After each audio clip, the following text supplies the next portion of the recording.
All right, excellent. Welcome everyone to the Injury Prevention Seminar. This is for the Trinity Boston Connects Marathon team. And I am so excited to be doing this workshop for you. I was a member of this team in the October 2022 marathon, well, 2021 marathon. And I love Trinity Boston Connects. I'm wearing my Soul Train swag right now. And I was a Soul Train site coordinator at Orchard Gardens Pilot School and started their Soul Train program. I love Soul Train and the other work that TBC does. So this is really an honor, and I'm really happy to be doing this for you. To give you a sense of what this is going to look like, we'll do a quick opening introduction. I'll set some norms, and we'll go over 4 principles of run durability, how to be a more durable runner so you're more resistant to injury, you can run more and faster without getting hurt, and you can build your fitness over years and years because you won't have to take time off due to injury. Then I'll leave some time for Q&A at the end. So if you have questions, put them in the chat or write them down and save them for that Q&A period, because I definitely want to hear what questions you have and things that you would like to hear about if I don't get to it during the session. To tell you what the mission is, so you have a little context, my mission with my business is really to empower people. That's what I'm out to do, is give people the knowledge they need, give people the skills they need and the mindset in order to be able to run without getting hurt, without injury for the rest of their lives. For whatever you want to do, I want you to be empowered to be able to do it. So that's my goal. I have to give a shout out to my coaches. Claude Holland and Dennis Rice were my formative coaches in high school and in college. And if I am half of the coach that both of them were for me, I will be satisfied.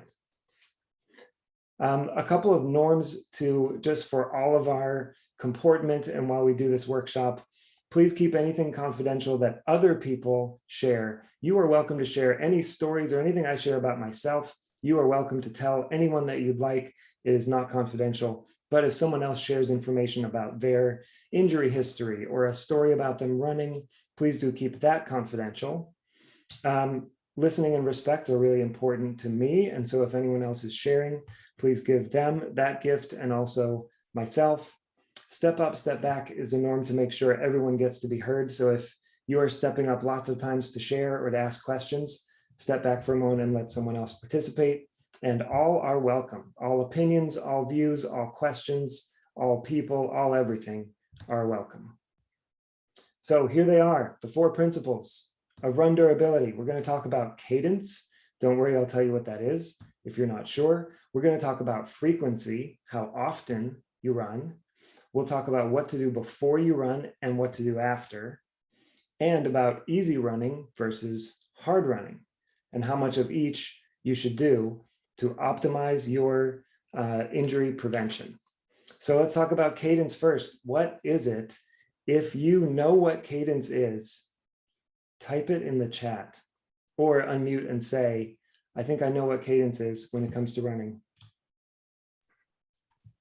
Hey, Colin, I don't know what cadence is, but will you cite where you've sort of built all of your knowledge so that like we can like go back? Yes, sure. Okay, great. Yes, I can share this, and I'm going to share a whole thing about cadence with you all, like a whole workshop that gives sources and where you can go back and watch videos and look at studies and all kinds of stuff. So yes, happy to do that. Marietta is cheating because she's in my program. She says steps per minute. That's right. The cadence is how quickly your feet hit the ground while you run. So it's the number of steps you take per minute. My next challenge question is it better to have a high cadence or a low cadence? This might be counterintuitive, and I'm going to give you a slide next to really think about this. And then the question, how do I improve it? So to think about whether it's better to have a high or low cadence, here's what I'd like you to think about. To imagine 2 runners who are the same height, weight, and build. Basically, clone yourself. And imagine you are standing next to your clone on a track and you run a mile the same speed.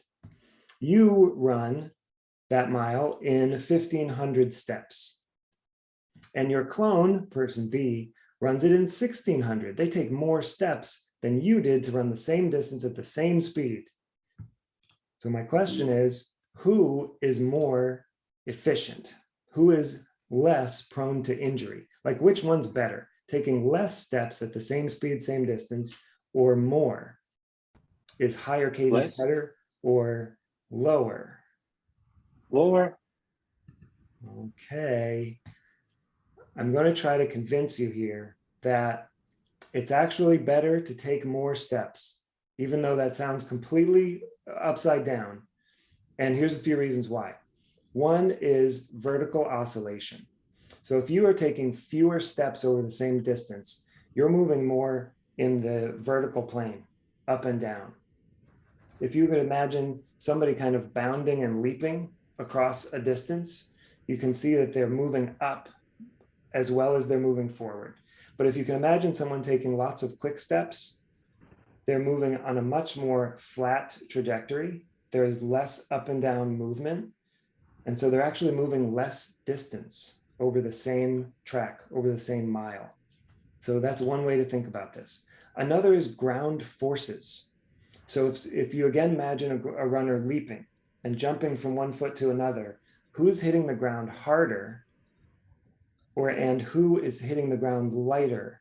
Like think of one of those really fast birds which runs on the sand, like those sandpipers. Think of a road runner. They're taking very quick steps as fast as they can. And a runner who is jumping from foot to foot, think of the forces that are hitting every time they hit the ground. And think of which is smoother, like which looks like they're moving smoothly and efficiently. It's someone who's taking less steps. Here's the evidence. So for most novices, 155 to 165 steps per minute is common. That's like average. The elite runners have trained themselves to run at cadences 175 up to 185, even some are 190, especially those milers, 5K runners, which are considered shorter distances. They're running at these higher cadences, like all of them. So they know something and their coaches know something that most runners don't. In a study that they did, this is in Running Magazine, and I can send you the link, you can look at the study. For every 1 step per minute increase in cadence, runners decreased their risk of stress fracture by 5%. And moving your cadence up by 10 steps per minute is feasible, which would be a 50% reduction in stress fracture risk.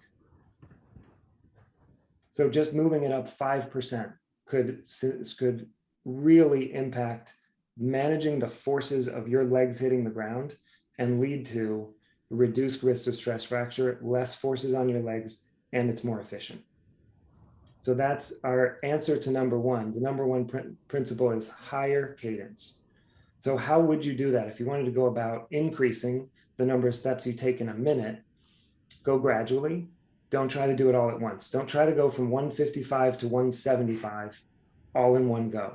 Take it gradually in increments of 3 or 4 at a time, and use an audio cue. My Garmin watch actually has a metronome on it where it will beep at a cadence that can help me increase mine. And I've had to do work on cadence. My natural cadence when I started trying to train as an adult after college was like 165. And I was having all kinds of problems. I was having ankle pain. I was having calf issues. And I went to a specialist. They took a look at my form in slow motion and they said, you can't keep running this way. You're going to get hurt. You're just going to. And higher cadence was one thing that they told me to train, and it's worked. So I set my watch to beep at me to keep my cadence high. You can also find songs. If you like to listen to music while you run, you can do a search on Spotify or any music service. They have entire playlists at a particular cadence. So you'd search up like cadence 167. They're random numbers too, not just even numbers. And you will find a bunch of songs at that cadence, and you can just listen and run. You should focus on your arms while you're listening to that beat or cadence. And you're not so much on your legs. The more you focus on your legs, the more tight they get, and you get like overthinking with it. But just focus on keeping your arms with the beat and your legs will follow. And I wouldn't recommend doing this every single time you run. Do it 1 or 2 times a week on your easy days. Like when you're going for an easy 3-4 mile run, that's when you make it a cadence run and you do that training. On the other days, just run what feels natural. As you practice 1 or 2 times a week, you will naturally get faster. Your cadence will increase slowly, and slow is good, slow and steady. Ben, you asked a good question. A shorter stride is better to achieve a higher cadence. Yes, that's true. It means having a slightly shorter stride rather than longer. And, you know, if you were a miler, Ben, and I was trying to help you run the fastest mile possible, we might do work to increase your stride length as well as your cadence. But since we're talking about the marathon, you want a short stride length. You want a very efficient form so that every step you are in control. You're covering ground as efficiently as possible. Your head and your body are staying even and not bouncing too much. So yes, that's exactly right. Shorter stride is better. Awesome. Number 2, frequency. Have you ever had these questions? How often should I run? Or does it matter how I distribute my weekly mileage? You all have weekly mileage goals that you want to hit for this week, next week. The next few weeks are really crucial for your marathon training, as these are going to be your big weekly mileage. I am curious, would you put in the chat, what are your weekly mileage targets like for this week and next week? Just put a number or put a couple numbers. Is it 30, somewhere around 30, 35, 40? And some of you may be much higher than that. Jenna is running way up 62, 64 miles a week. That's a beast amount of miles, at least I in my world, Jenna. So that's awesome. Who else? Maria, 25 to 30. The question is, how do you distribute that? Ben, between 30 and 40. So you have 7 days in a week. Do you run the same mileage every single day for 7 days? You know, you have to do a long run. Jomar, you said 50 to 60. So we have some higher mileage folks and then some lower mileage folks, and both of those are completely fine. Don't feel like you're doing anything wrong if you're looking at each other's mileage. There is an answer to this. So consider this chart. These are 3 made up people, A, B, and C, Alec, Britt, and Celia. They're all running 30 miles in a week, right? But they're distributing it differently. Alec's running 4 days a week. Britt's running 3. Celia's running 6 days in that week. Which of those is better? And what would you base that on? My question would be, so for frequency, the question is, how many days a week should I run?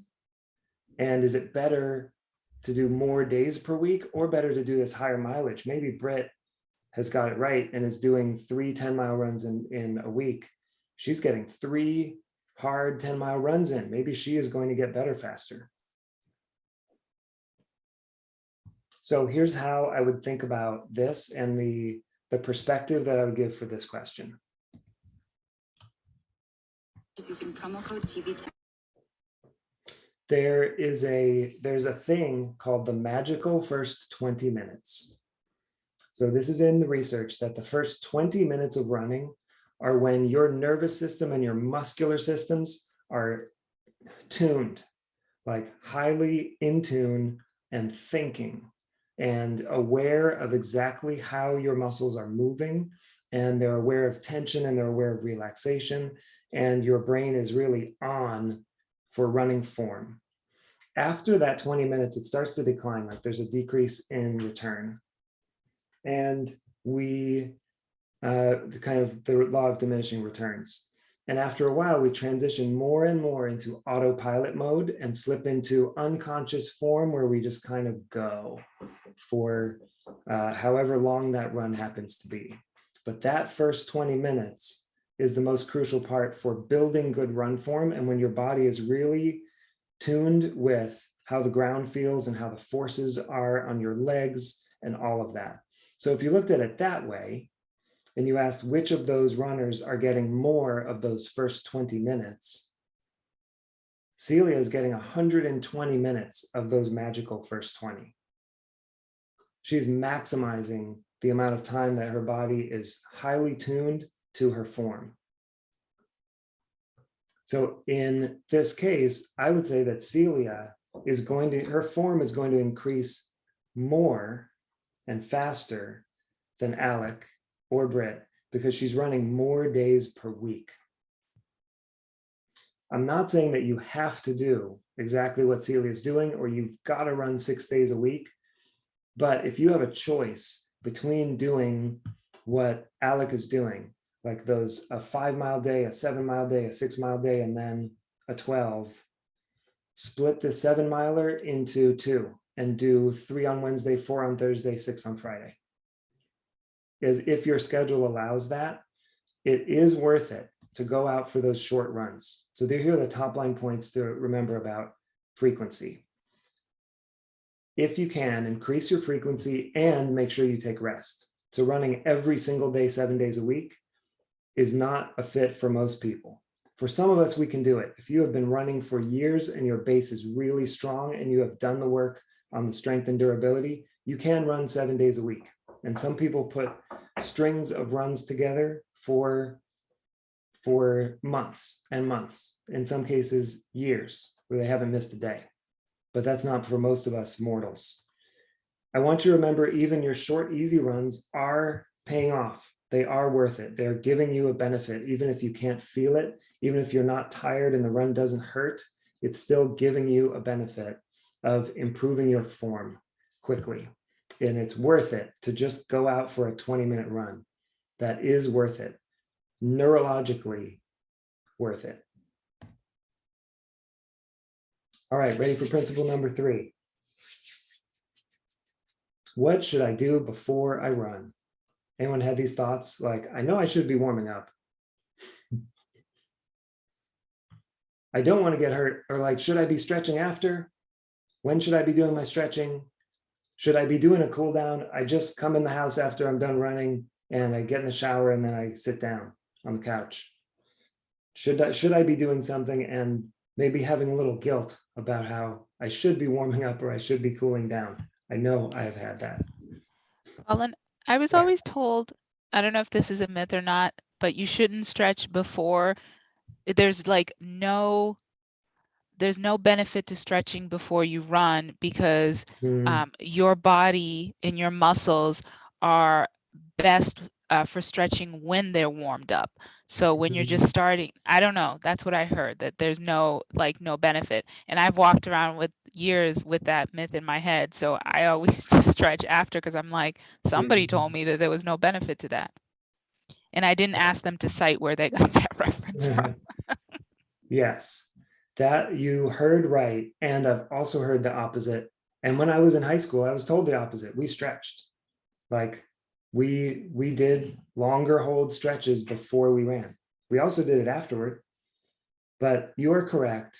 And I want to tell you a little bit why. First, I want to say hi and welcome Olivia. Welcome to the call. I don't see you, but I see that you're on. Thanks for joining. Thank you. Hello. Yes, hi and welcome. We are just about in the middle. We're doing 4 principles. So you've come in at number 3. And Alyssa just came into. Hi, Alyssa, welcome. Hi. So here is the answer. In the most general terms, activate before you run and stretch or massage after. So before you run, when you stretch, when you think about what you're doing is when you stretch, you are deactivating a muscle. You're telling it to relax because you're lengthening the muscle out and you're saying, okay, now calm down, muscle, lengthen, relax, turn off. You're giving it that signal when you stretch.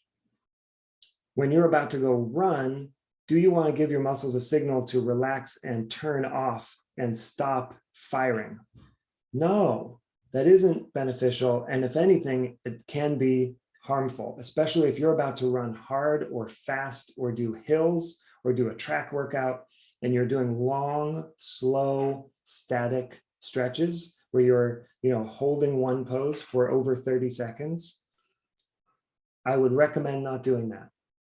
Instead, activate the muscles.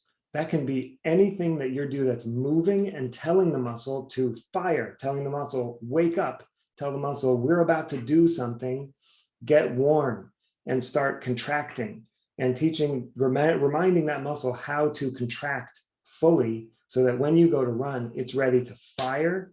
That neural pathway is well traveled and awoken and warmed up.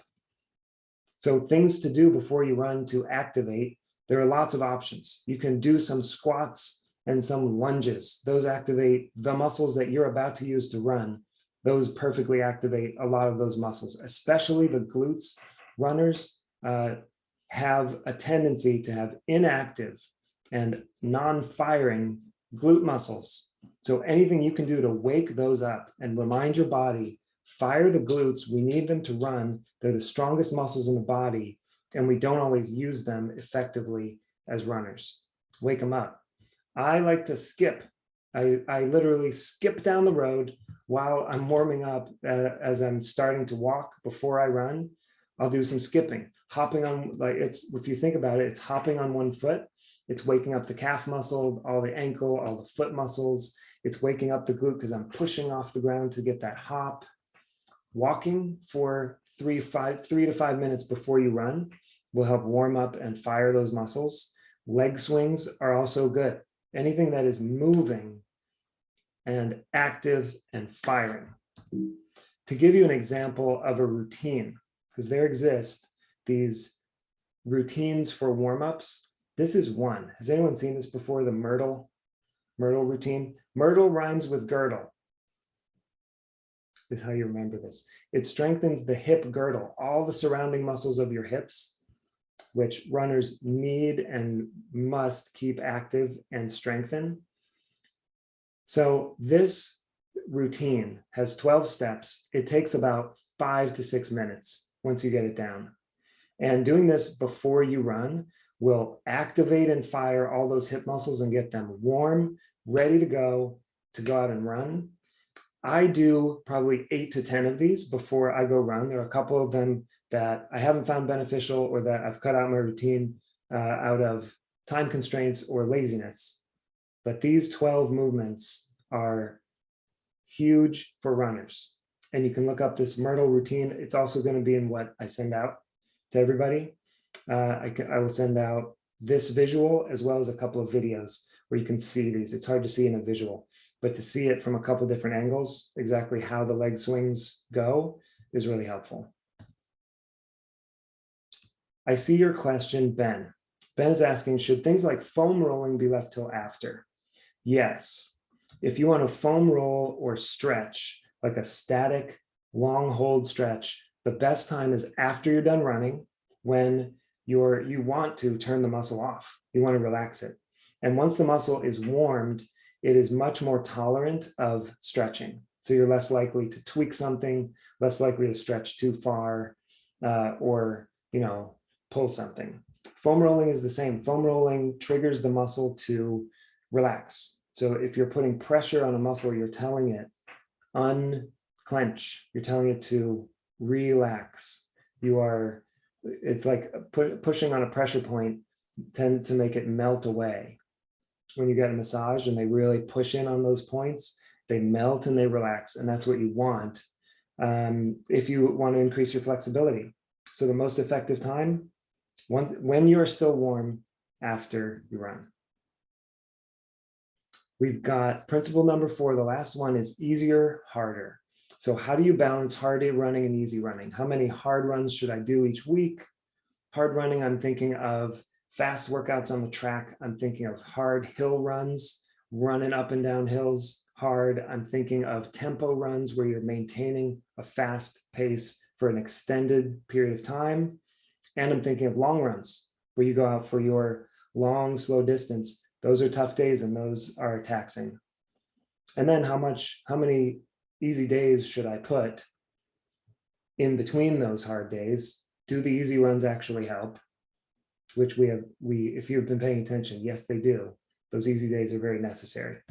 So how we can think about this is think of it in terms of zones.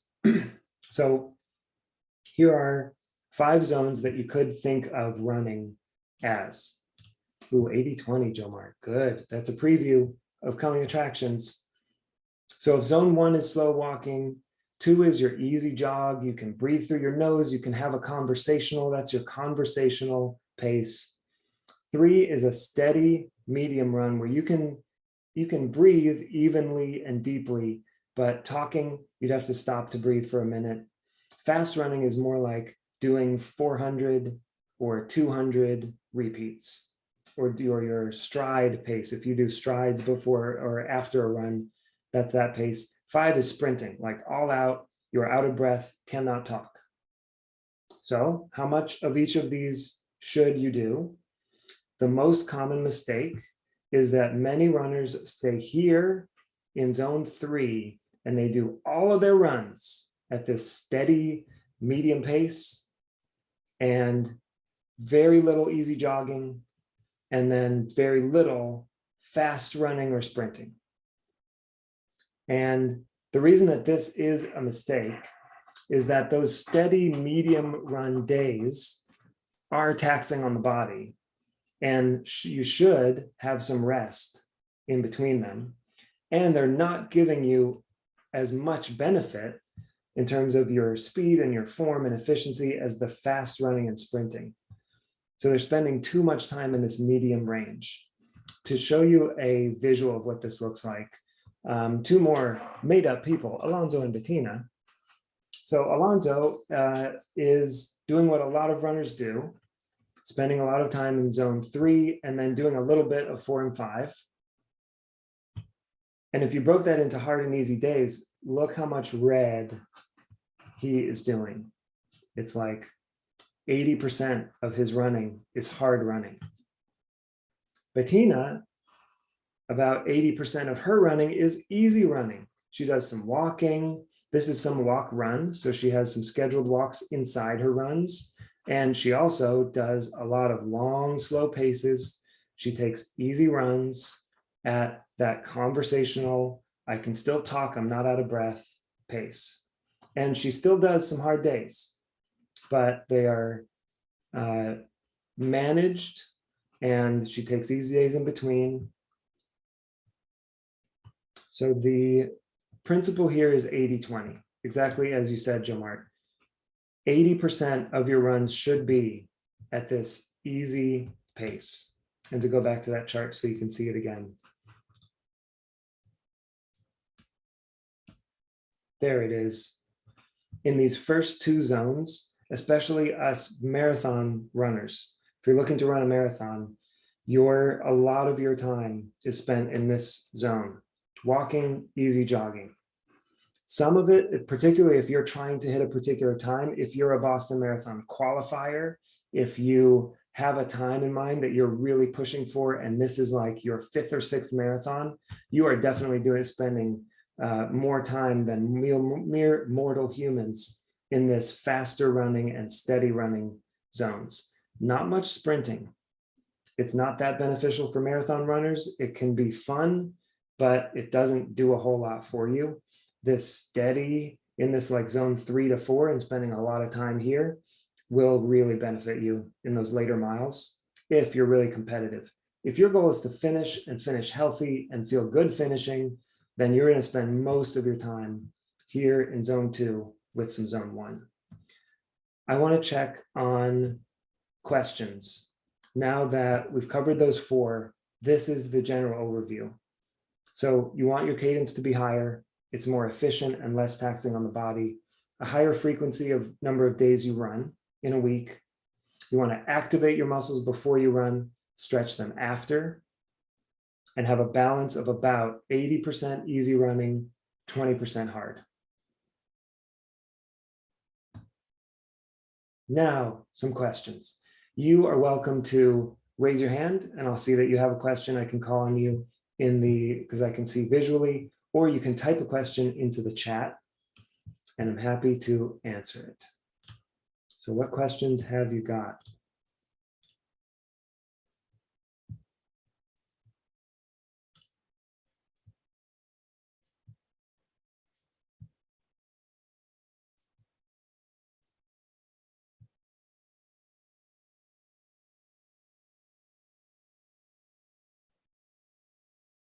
As a background that some of you may not know, I'm also a teacher, and I've taught in and around Boston for 12 years.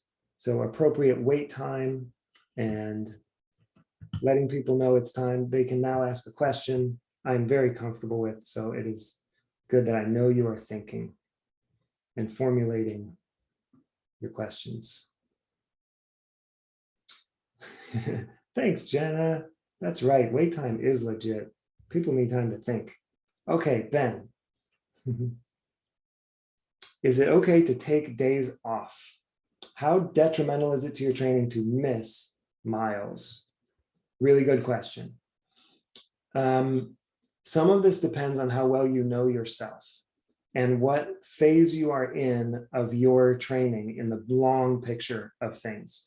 So if it's your first marathon, you've been training for like less than 20 weeks. If you know that you're injury prone and you are trying to get back into a regular routine and build your durability and strength after a series of injuries or after even one, then taking days off is really important and you should. And missing miles is nothing compared to having to miss 6 weeks because you pulled something, because your tendonitis came back, because something broke, because you put too much strain on the body too fast. That's the #1 cause of running injury, and it accounts for, in some studies, 75, 80% of run injuries are runner error, doing too much too fast too soon before their body was ready for it.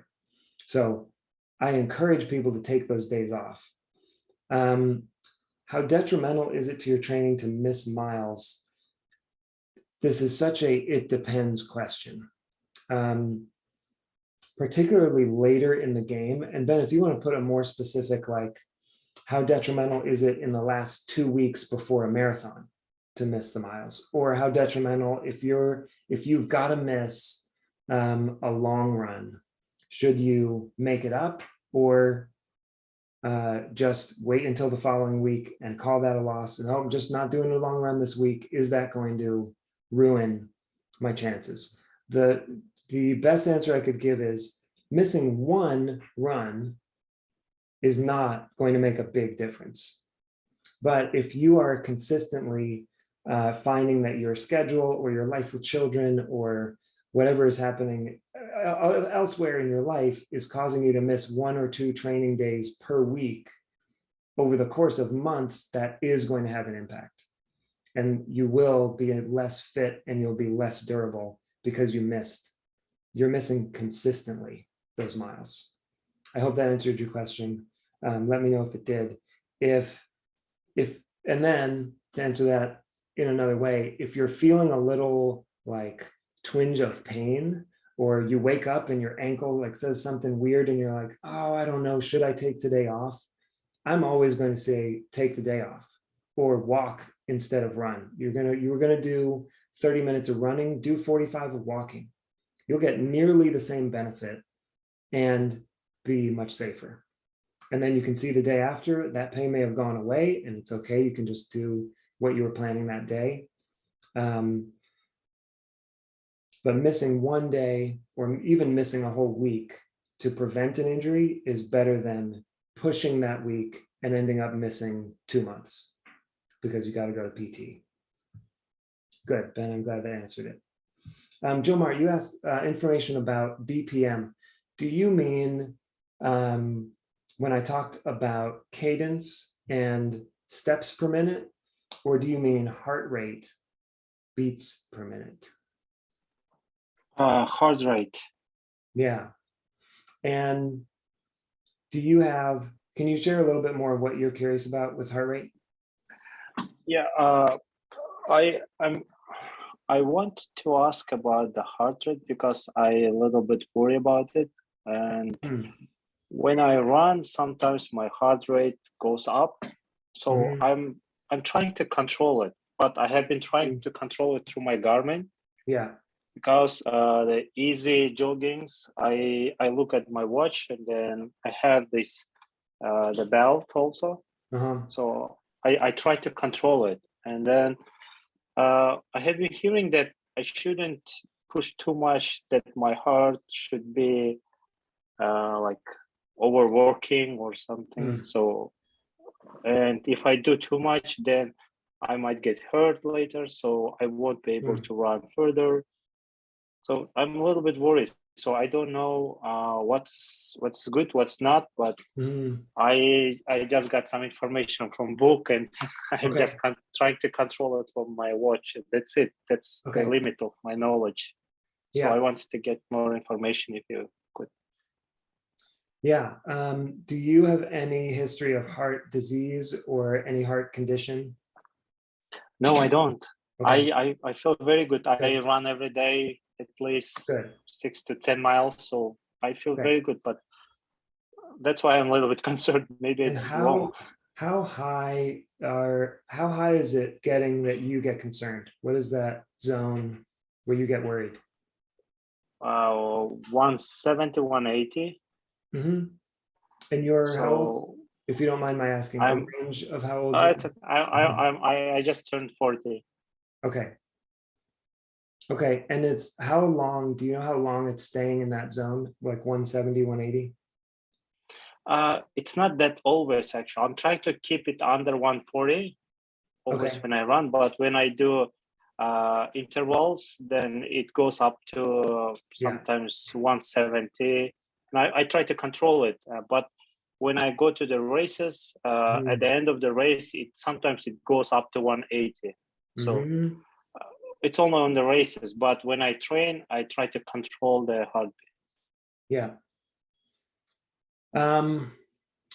So let's see, given this may be really specific to you because heart rate is such a variable thing between people, and it changes based on the time of day, based on whether you had caffeine, the difficulty of the effort, other stress in your life, whether you slept well, whether you've been sleeping well or not. So heart rate and between people can be such a difference. Some people, when they're in great shape, their resting heart rate when they're just sitting around is in like the low 50s. And then someone who's just as fit, just because they're a different person with a different physiology, their resting heart rate will be like 75.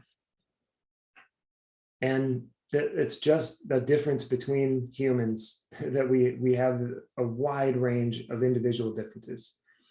That heart rate doesn't sound really concerning for me, given your age and your level of fitness, and that it's getting up to 170s when you're doing intervals.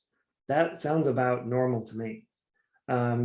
When I am at the end of a race, especially when it's race day and my body's pumped up and I have adrenaline, I have seen 190s.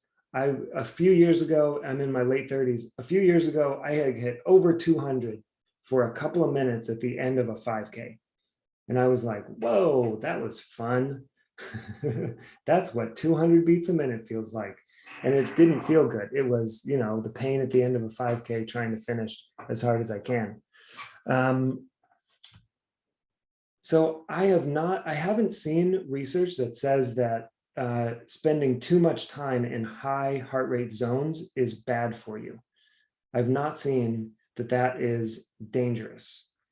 I have seen that slowly over time, as you train, your heart rate does go down for the same effort because your heart learns to pump more blood per pump.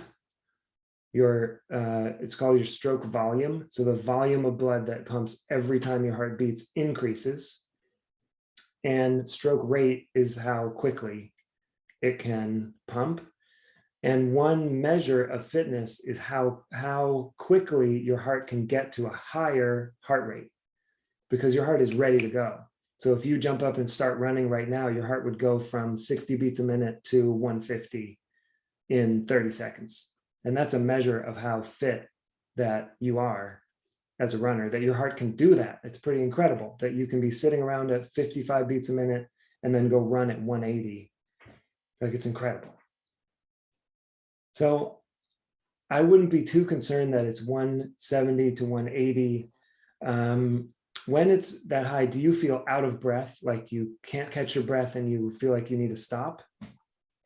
No, actually. When I race, I Yeah. just run and try to finish it. Yeah. But after the race, as everybody else, I just fall down.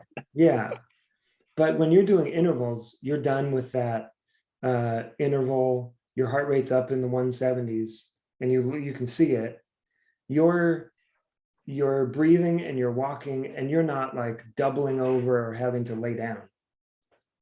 No, when Yeah. when it's 170, I feel okay. Yep. As Jenny is saying that I put the heartbeat zone, and then I try to control it when it's getting higher. Yeah. When it's training, it's okay. I'm trying to control it and then not Yeah. try to push, like accept my muscles, flexibility. Also, I don't want to get like hurted by my heart. So that's Yeah. why I was Yeah. like concerned about that. But in the race, so when there's crowded, so you just run, and then Yep. at some point you feel that your heart is like kind of beating very much. Yeah. Yeah. That adrenaline, man, in a race setting, you really get excited. And when I'm standing at the starting line, my heart is already at like 120, just standing, waiting to start. Because I like to race. I love it. It's fun. I like the challenge. I trained in high school and college to get amped up for race day. So I hear you. Yeah, race day is kind of a different thing. Jenna, so I'm looking at your comment. So Garmin does have a feature that calculates zones, and you can change the zone to change the color for each zone. So you could customize that, and so it would change to a different color once you get up to a certain zone. Jenny said you have a huge range in your heart rate. Yep. Yeah, that's the thing, as I was saying, for variability. Some people's max is much lower than others. Yours goes really high, Jenna. So does mine. I see it when I go out and do intervals. I see it in the mid 180s, like routinely, and I feel okay. I don't feel like my heart, it's too fast. I don't feel like I'm gonna fall over. I feel fine. And after walking for a little bit, it goes right back down. So Jomart, I wouldn't be too worried. I don't hear that you have any condition that you should be concerned about. Your heart is really healthy. It's doing its job. Yeah, I would focus on the intervals and your goals for pace and for endurance. And that's a secondary thing that I would worry about. Thank you. Thank Yeah. you. You're Thanks so welcome. much. You're welcome. Maria, I think almost all Garmin watches have them at this point. If you've gotten that Garmin within like the last 5 years, it should have it. Okay. Yeah. I'll just have to Google it and see. Thank you. Yeah. See which features it's got. Ben, you had a question about caffeine. Yes. So here's the thing that caffeine does before a run. This has been studied, and caffeine has a couple of effects. One, it slightly dilates blood vessels. So that can allow a little bit more blood to get to your muscles and to flush through your body. It's a small effect. It's not a lot, but a few percent can make a difference. The drawbacks with and the other thing that caffeine does is it slightly dulls pain sensation. So that can be positive if you want to really push yourself. It's a 5K. You want to just be able to tolerate a whole lot of pain over a distance. or in a workout where you're really about to challenge yourself and you want to get a little caffeine to get you going, a little adrenaline, like I'm going to do 10 800s and I need to push this as hard as I can. Cool, go for it. Drawbacks to caffeine are, it is a diuretic, so it moves liquid and solid through your body much quicker. So train with it. If you are thinking of taking it before the marathon, try it before a long run and see what effect that has. For some people, they have caffeine and 30 minutes later, they need to pee, no matter where they are or what's happening. Like they have to go right now. And if caffeine has that effect on you, you'll have to plan for that and really carefully consider whether you're going to have it or not. Another drawback to caffeine is it dulls pain sensation. So if your body is trying to tell you something by sending a pain signal and you're turning that volume down on that pain signal, you could miss an important warning sign from your body that something's off and you need to get it checked out, or you need to work on flexibility, or there's a warning sign before injury. In my experience, there's always yellow flags that your body throws up before red flags, and then before something falls apart, where you get that strain, tear, stress fracture, whatever it is. And if you're keenly listening to what your body's telling you, like those little twinges that you feel, or a little aching, or just, those little things that we feel while we run, and you listen and pay attention, you can catch things really early and do some intervention to fix it. So if you're taking caffeine before runs routinely and every time, and you're injury prone and it's your first marathon, and you haven't done strength work in 3 years, then that I would be concerned about. And if I was coaching that person, I'd say, let's not do caffeine. It's more important that you can feel what's happening while you're building durability than it is to be able to push yourself harder during this run or during this race. That being said, before every BAA race, including the Boston Marathon, you will see a coffee station and a long line of runners getting their coffee right before the race and drinking a full cup or taking caffeine gels. The goo comes in caffeine or caffeine free. So it is a really popular substance to use because it makes you feel good, and it does have that effect of blood flow, better blood flow. So that you have to take those things into account.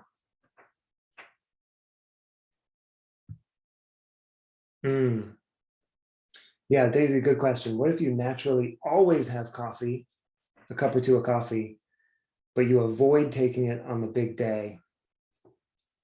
Caffeine withdrawal is a real thing. So I wouldn't change anything major the day of.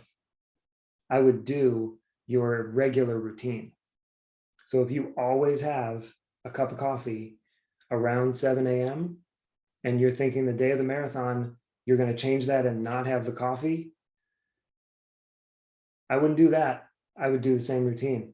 Have a similar breakfast, have the same vitamins, pills, medications you always take, like follow all doctor's instructions and take everything exactly as you have in your previous routine. And of course, race day will be nothing like your routine, and it will not feel like any other day of your entire life. But I would do the coffee if you do it every day. These are great questions. Thanks for these questions. I can take one or two more to put back up on the screen, just so you can see it again, the 4 principles, to see if you had any questions about these.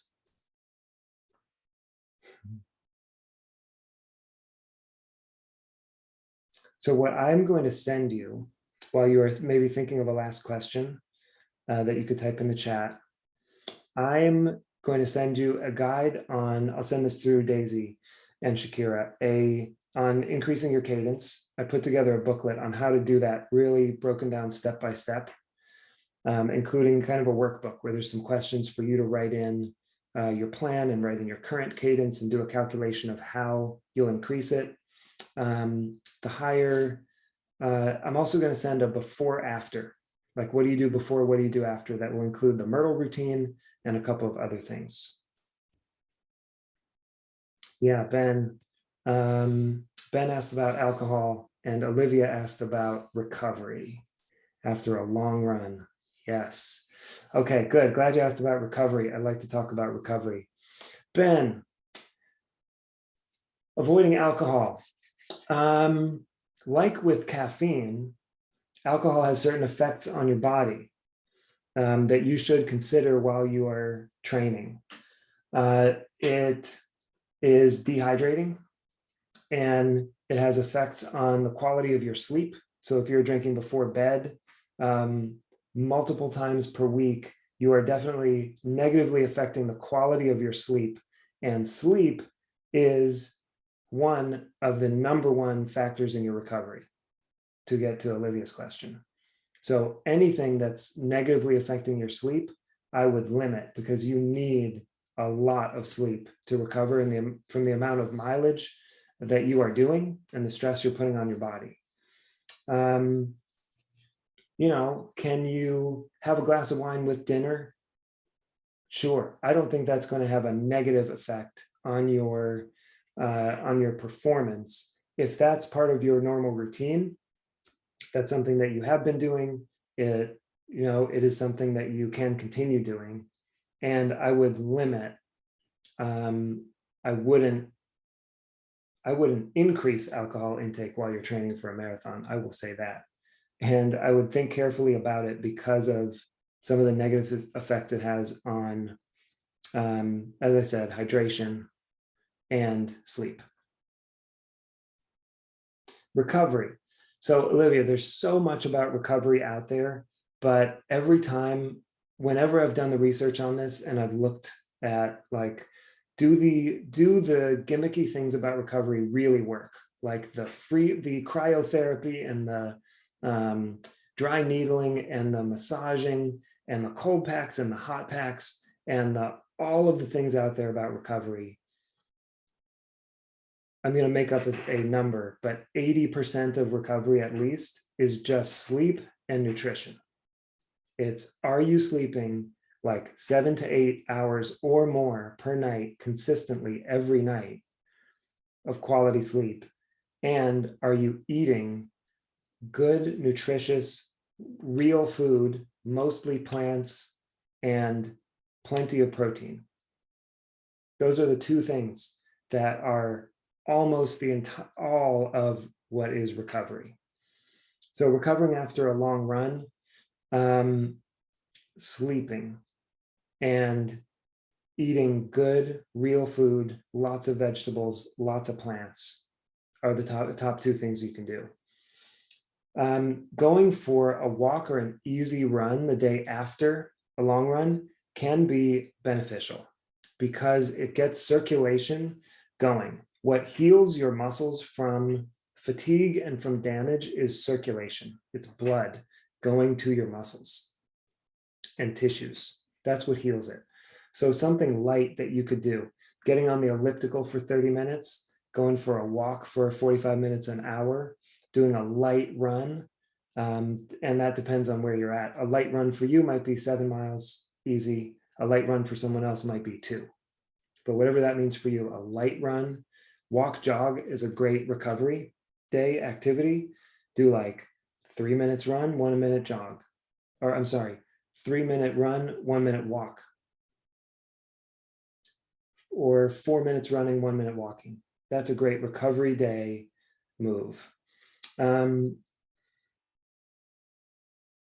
Everything else, the other things are beneficial for like that last bit. If you're already sleeping really well, eating really well, then those other little things can make up like the last 10 or 20%. And if you like them, go for them. And you know, all of the like cupping acupuncture, they all have beneficial effects, and they account for that little 10 to 20%. All right, folks, I've got that it's 8:29, about to be 8:30. And I want to appreciate that you were here, that you chose to come to this workshop with your evening. You could have been doing lots of other things, and you chose to spend it in front of a computer, listening to a guy talk to you about running. So I appreciate you, and I really acknowledge you for being part of the Trinity Boston team. It is such an amazing organization, and I know what it takes, and I did it last year, and I'm so glad that they have such an abundant, amazing team of 14 people this year. So thank you, thank you, thank you. If you would like to be in touch with me, here is my email. I think it'll get there. Come on. Colin@turnerfitnesscoaching.com. I'm happy to answer any questions that you might think of. And you're welcome to get in touch with me if you have more questions or you want me to look at your training plan or anything at all. I'm happy to support you. So you're welcome to screenshot that or write it down now. Thank you. I see in the chat. Thanks, Daisy and Maria, Jenna and Ben. Thanks for your participation and questions. And if you are in my program, in my reboot camp for running, you are welcome to stay on the call. We're going to have check-ins with my folks after. And if you're on the Trinity Boston team, we are saying good night. Bye, everyone. Thanks so much for coming. Thank you. Bye. Good Thank night. you, everyone. Thank you so much. Thanks so much, Coach. Thank You're you. welcome. You're welcome. Thank you.